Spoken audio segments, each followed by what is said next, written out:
نحمد و نصلی علی رسول الکریم اما بعد فاعوذ باللہ من الشیطان الرجیم بسم اللہ الرحمن الرحیم لیس کمثلہ شیء وہو السمیع البصیر۔ یہ ایمان کے متعلق تیسرا درس ہے اور اس میں ایمان کے ارکان میں سے پہلا رکن اللہ تعالیٰ پر ایمان لانا ہے، اس کا تذکرہ کرتے ہیں۔ اللہ پر ایمان لانے کا مقصد یہ ہے کہ خالق کائنات کو اس کی ذات میں اکیلا، صفات میں یکتا اور عبادات میں وحدہ لا شریک سمجھا جائے۔ ذات میں اکیلا ماننے سے مراد یہ ہے کہ یہ تسلیم کیا جائے کہ نہ تو اللہ تعالیٰ کسی کی ذات کا اور نہ ہی کوئی اس کے ذات کا حصہ دار ہے۔ ارشاد ربانی ہے، قل هو اللہ احد اللہ الصمد لم یلد ولم یولد ولم یکن لہ کفوا احد، کہ اللہ تبارک و تعالیٰ یکتا ہے ذات کے اعتبار سے اور اللہ بے نیاز ہے، نہ اس نے کسی کو جنا ہے اور نہ وہ کسی سے جنا گیا ہے اور نہ اس کا کوئی ہمسر ہے۔ کائنات کا خالق و مالک صرف وہی ہے، امور کی تدبیر اور معاملات میں حقیقی تصرف اسی کا ہے۔ نفع و نقصان، عزت و ذلت، زندگی و موت سب کچھ اس کے ہاتھ میں ہے۔ زمین آسمان کی بادشاہت اس کی ہے، وہ جو چاہتا ہے سو کرتا ہے اور جس چیز کا ارادہ کر لیتا ہے اسے کہتا ہے کن ہو جا فیکون، تو وہ ہو جاتی ہے۔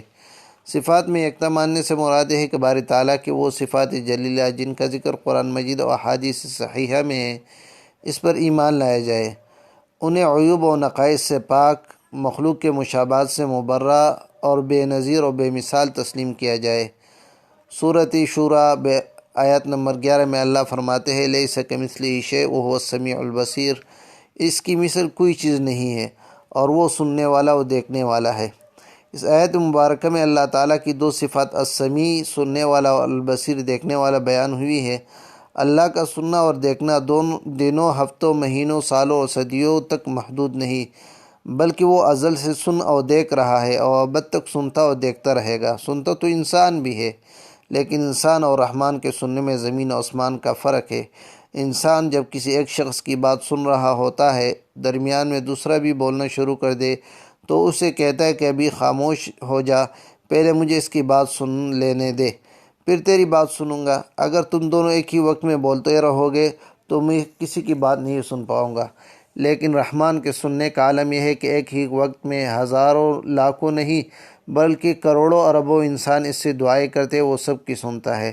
اربوں کربوں کی تعداد میں حیوان بھی اس سے التجائیں کر رہے ہوتے ہیں، وہ ان کی بھی سن رہا ہوتا ہے۔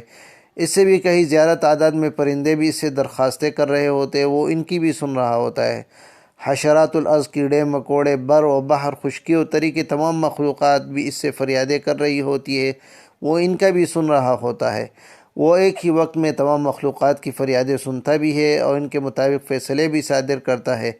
نہ تو اسے سننے میں کوئی دشواری پیش آتی ہے اور نہ ہی اس سے فیصلہ کرنے میں کوئی غلطی سرزد ہوتی ہے۔ اس طرح دیکھتا ہے تو انسان بھی ہے، لیکن انسان اور رحمان کے دیکھنے میں زمین و آسمان کا فرق ہے۔ انسان کی حد نگاہ زیادہ سے زیادہ چند فرلانگ تک ہو سکتی ہے۔ اگر کوئی پردہ یا دیوار حائل ہو جائے تو وہی رک جاتی ہے۔ جب وہ آگے دیکھ رہا ہوتا ہے تو اس وقت پیچھے نہیں دیکھ سکتا، جب دائیں جانب دیکھ رہا ہوتا ہے تو بائیں جانب نہیں دیکھ سکتا، جب نیچے دیکھ رہا ہوتا ہے تو اوپر نہیں دیکھ سکتا، جب وہ ایک چیز کو دیکھ رہا ہوتا ہے تو دوسری چیز کو نہیں دیکھ سکتا۔ جب رحمان کے دیکھنے کا یہ عالم ہے، جبکہ رحمان کے دیکھنے کا یہ عالم ہے کہ صرف زمین و آسمان ہی نہیں بلکہ فوق السماء سے لے کر تحت الثری تک ہر چیز کو ہر وقت اس کے سامنے واضح اور روز روشن کی طرح آیا ہوتی ہے۔ نہ تو اسے کسی چیز کے دیکھنے میں کوئی دشواری اور نہ کسی چیز پر تصرف کرنے میں مشکل پیش آتی ہے۔ اس کی صفات اس قدر ہے کہ ان کا احاطہ کرنا ممکن ہی نہیں ہے۔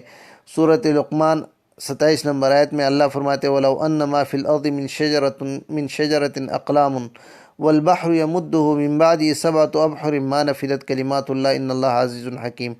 اگر زمین میں جو بھی درخت ہے وہ قلمیں بن جائے اور سمندر جو ہے یہ سارا سیاہی بن جائے، اس کے بعد 7 سمندر اور بھی آ جائے تو اللہ کی کلمات ختم نہ ہو، بے شک اللہ غالب اور خوب حکمت والا ہے۔ حدیث میں آتا ہے، بخاری کی روایت ہے، نبی علیہ السلام فرماتے، ان للہ 99 اسما 100 الا واحدا من احصاها دخل الجنہ۔ اللہ تعالیٰ کے 99 صفتی نام ہے، جو ان کو یاد کرے گا اس کا ورد کرنے پر جنت کی خوشخبری سنا دی گئی۔ اسی طرح عبادات میں وحدہ لا شریک لہ ماننے سے مراد یہ ہے کہ زبانی، جسمانی اور مالی عبادت صرف اللہ کے لیے مختص کر دی جائے، ان میں سے کسی بھی غیر کو شریک نہ کیا جائے۔ تسبیح و تحلیل پڑھی جائے، ذکر اذکار کیے جائے تو صرف اللہ کے نام کی کیے جائے، دعائیں و التجائیں کی جائے تو صرف اللہ کے حضور کی جائے، نماز پڑھی جائے تو زکوٰۃ دی جائے، روزہ رکھی جائے، حج کیا جائے تو صرف اللہ کی رضا کے لیے کیا جائے، قیام، قعود، رکوع، سجود کیا جائے تو صرف اللہ کے سامنے کیے جائے، منت منوتی مانی جائے تو صرف اللہ کے نام پہ مانی جائے، مرادیں مانگی جائے تو صرف اللہ سے مانگی جائے، نذر و نیاز دی جائے تو صرف اللہ ہی کے نام پر دی جائے۔ اللہ تبارک و تعالیٰ سورۃ بقرہ میں فرماتے یا ایھا الناس اعبدوا ربکم الذی خلقکم والذین من قبلکم لعلکم تتقون، اے لوگو تم اپنے رب کی عبادت کرو جس نے تمہیں اور تم سے پہلے لوگوں کو پیدا کیا تھا کہ تم متقی بن جاؤ۔ اللہ تبارک و تعالیٰ میں اپنے ذات اور صفات پر ایمان اور صرف اپنی عبادت کرنے کی توفیق عطا فرمائے۔ انشاءاللہ اس کی باقی تفصیل توحید میں ذکر کریں گے۔ وما علینا الا البلاغ۔